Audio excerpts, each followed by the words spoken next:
நம்ம பாசிட்டிவ் ஆக முடியுமோ அவ்வளோலாம் பாசிட்டிவ் ஆகும். இங்கே நம்ம பிரச்சனைன்ட்டு இருந்தோம்னா பிரச்சனையாக தான் இருக்கும். ஸோ நம்ம பிரச்சனைய நாம் எப்படி கையாண்டு மேலே வர்றோங்கிறது தான் விஷயமே. கையாள்றதுல தான் இருக்குது நம்ம லைஃப். ஸோ அந்த விஷயத்த நம்ம பக்குவமாக ஹேண்டில் பண்ணணும். இந்த லொக்கேஷன் போனதுலேயே பிடிச்ச விஷயம் என்னென்னு பார்த்தீங்கன்னா, ஒரு குளம். அந்த குளத்துக்குள்ளே சாமி இருந்தது. ஸோ அந்த சாமி பார்க்கும்போது நமக்கு நியூ எக்ஸ்பீரியன்ஸாகவும் இருந்தது. ஸோ பார்க்கும்போதே கொஞ்சம் பெட்ரு ஃபீலாகவும் இருந்தது. ஸோ அந்தளவுக்கு நல்லா இருந்தது. ஹேப்பி மூமெண்ட்டாக இருந்தது. லொக்கேஷன் பார்க்கவே அவ்வளோ அருமையாக இருந்தது. இப்போ இது ஆக்சுவலாக பார்த்திங்கன்னா பெரிய ஏரியா. பட் இந்த ஏரியாவில் இருந்து தான் இந்த லொக்கேஷனில் இருக்க எல்லா லேண்டுக்கும் எல்லா விவசாய நிலத்துக்கும் தண்ணி போயிட்டு இருந்தது. ஸோ அது பார்க்கும்போது அவ்வளோ ஹாப்பியாக இருந்தது.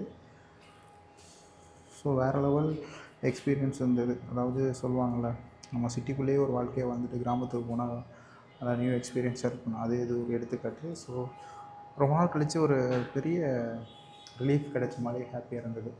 ஸோ அந்தளவுக்கு இந்த விஷயம் பார்த்திங்கன்னா ஃபுல்ஃபில் இருந்தது. நம்ம போன விஷயம் என்னென்னு பார்த்தீங்கன்னா, மெடிக்கல் ஆக்சுவலாக 1 டேயில் முடிய வேண்டியது நமக்கு 3 டேஸ் ஆகிடுச்சு. ஸோ அதுவும் ஒரு எக்ஸ்பீரியன்ஸ் தான்.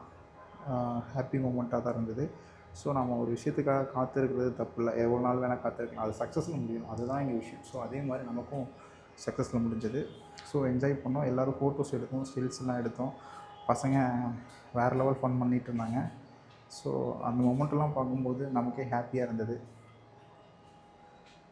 ரொம்ப லாங் வந்துட்டோம். ஸோ எங்கே நமக்கு மைண்ட் செட்டு ஒரு மாதிரி ஆகிடுமோ, கொலாப்ஸ் ஆகிடுமோ அப்படின்னு யோசிச்சோம். ஸோ அந்தளவுக்கு இல்லாமல் ரொம்ப ஹாப்பியாக பெட்ரு ஃபீலாக இருந்தது. ஸோ பெட்ரு ஃபீலாக இருந்து எக்ஸ்பீரியன்ஸ் பண்ணது தான் வேறு லெவலில் இருந்தது. ஸோ இந்த லொக்கேஷன் பார்க்கும்போது நமக்கே ஹாப்பியாக இருந்தது. அது ஏன்னு தெரில, மனசுக்கு நிறைவாக ஏதோ ரொம்ப ஃபுல்ஃபில் இவ்வளோ லாங் ட்ராவல் பண்ணுறதை தாண்டி ஒரு ஃபுல்ஃபில் கிடைச்சது. ஸோ நல்ல நியூ எக்ஸ்பீரியன்ஸ் இருந்தது. ஸோ இதை பார்க்கும்போது கிளியர் மைண்ட் செட். ஒரு சில லொக்கேஷனில் போனால் யார் என்ன டீட்டெயில்ஸ்லாம் கேட்பாங்க. பட் இந்த லொக்கேஷனில் யாருமே எந்த டீட்டெயில்ஸும் கேட்கல. நம்ம ஃப்ரீயாக நமக்கான விஷயங்களை நம்ம கேதர் பண்ணோம். ஸோ எக்ஸ்பீரியன்ஸ் பண்ணோம். அதுதான் ரொம்ப மிகப்பெரிய ஹாப்பியான விஷயம் இருந்தது. ஸோ இந்த விஷயத்த நாங்கள் அதாவது வீடியோ பண்ணுவோமா அப்படின்றதெல்லாம் மைண்ட் செட்டில் இல்லவே இல்லை. ஸோ இருந்தாலும் பண்ணோம். இதை எப்படி எக்ஸிக்யூட்டிவ் பண்ண போகிறோம்னு எங்களுக்கு தெரியாமல் இருந்தது. ஸோ ஆக்சுவலாக இது ஒரு லைவாக தான் நாங்கள் பண்ணணும்னு பிளான் பண்ணோம். பட்டு எங்களுக்கு அதுக்கான டைம் கிளியராக இல்லை. ஸோ அதனால் இதை வீடியோ கவரேஜாக பண்ணி நம்ம அப்லோட் பண்ணலான்னு ஒரு மைண்ட் செட்டில் பண்ணோம். அதே மாதிரி எல்லாமே ரெடி பண்ணோம். ஸோ இப்போ தான் ஸ்டார்ட் பண்ணியிருக்கோம். மிகப்பெரிய அளவுலலாம் எடிட்டிங்லாம் பண்ணலை. பட் எங்களுக்கு தெரிஞ்ச எடிட்டிங்கை நம்ம பண்ணியிருக்கோம். பட் அடுத்தடுத்ததில் இனிமேல் நாம கொஞ்சம் டெவலப் பண்ணிப்போம். ஸோ சின்ன சின்ன விஷயங்களில் இறங்கி கரெக்ஷன்ஸை நம்ம கற்றுக்கிட்டால் தானே அடுத்தடுத்து நம்ம அந்த தவறுகள் நடக்காமல் பார்த்துக்கலாம் அப்படின்ற ஒரு விஷயம் இருக்குல்ல. அதனால் நாங்கள் இறங்கியிருக்கோம். எந்த விஷயம் சக்ஸஸ் ஆகும்னு பார்த்துக்கலாம் அப்படின்ற ஒரு பிளானில் இருக்கோம். ஸோ இடையில நாங்கள் போகும்போது ஆக்சுவலாக இது மலை மாடுன்னு சொல்லுவாங்க. மலை பகுதியில் வந்து இருக்கிறது. பட் ஆனால் இந்த லொக்கேஷன் இருந்தது. பட் பார்க்கும்போது ரொம்ப ஹாப்பியாக இருந்தது.